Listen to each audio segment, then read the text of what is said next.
Sa ibang balita naman, sa kabila ng tensyon at pangaamba ni dating Pangulong Rodrigo Duterte sa mga dating senador na sina Antonio Trillanes IV at Laila de Lima, sinabi ng lead chair ng Quadcom, naging kalmado at maayos ang pagdinig sa kabuuan. Sa pagdinig, sinabi po ng dating Pangulo na may mga kondisyon siya para pumirma ng waiver sa kanyang mga bank account. Saksi, si Sandra Aguinaldo. Matapos ilahat ni dating Senador Antonio Trillanes IV ang anyay mga bank transaction na nag-uugnay umano sa mga Duterte sa illegal na droga. So ang total po ng mga credits na pumasok ay 2.4 billion. That's the smoking gun ng proceeds of the illegal drug trade ng Duterte crime family. At maangkat ang pagpirma ng bank secrecy waiver sa dating Pangulo. Kung may isang totoo lang nakiting, I will resign and I will ask my daughter to resign and everybody in the family. That is my guarantee. And I will hang myself. Nangyari ang marahil ay pinakamainit na tagpo sa Quadcom hearing kahapon. Will the former president be okay that if we draft the waiver now, that it be signed today instead of tomorrow? Anong kapalit, sir? Hindi. Sampalin ko siya sa publiko. Hindi, wala naman. Ngayon na.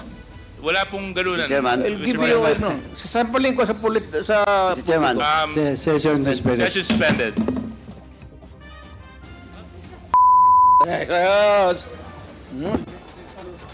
Sa isa pang anggulo, may sinabi pa si Trillanes bago umamba si Duterte na hahambalusin siya ng mikropono.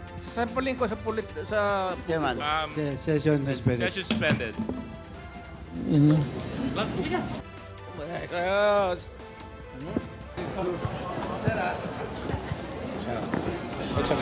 Please observe proper decorum. We are in a committee hearing.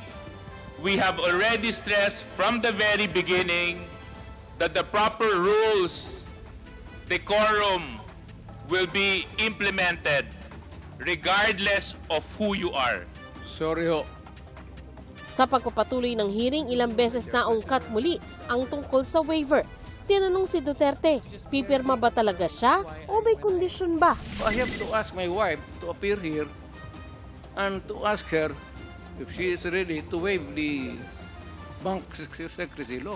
Joint account kasi yan. So I had it back of my mind about my wife.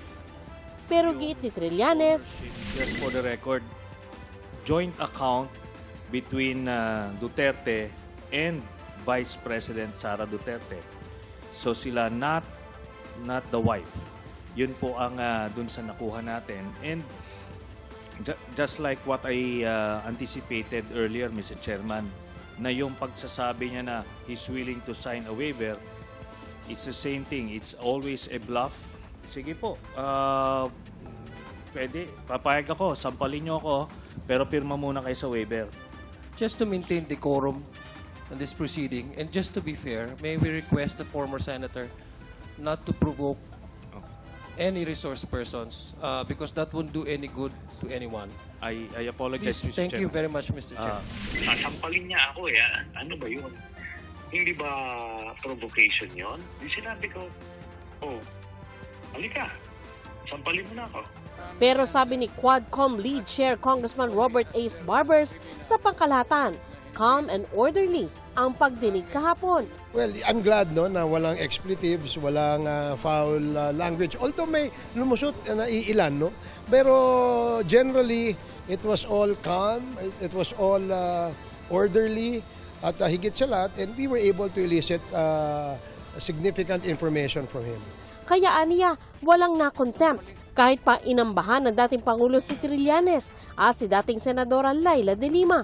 I call it he's suffering from bankruptcy indecency. It's so unprofessional, it's so unbecoming, it's vile. Nawala naman ako sa kanyang ginagawa. Sumasagot lang ako ng mga tanong in a very professional manner. Tapos ganoon na magiging reaction niya.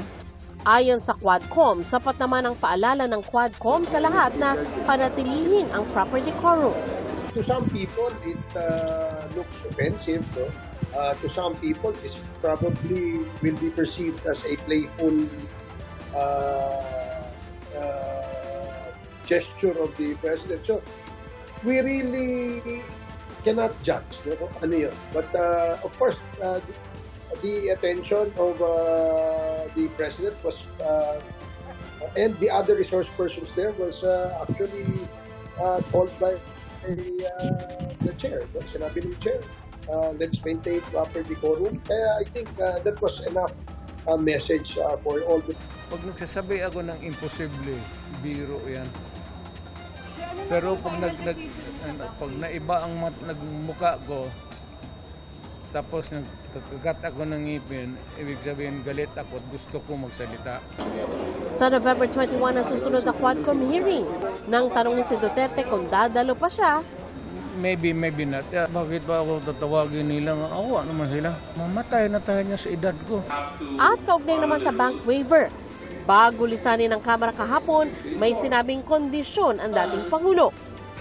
Kung pipirma siya, hindi raw siya dapat nag-iisa. Lahat, hindi lang ako. Lahat. As in lahat. Sino po? Sino po? Lahat na gusto kong ituro dyan. Pati yung nakaupo doon sa harap ko. Bakit ako lang? Para makita talaga ng tao, yan yan ang pera ko. Hindi nyo akong inaapi-api. Para sa GMA Integrated News, Sandra Aguinaldo, ang inyong saksi.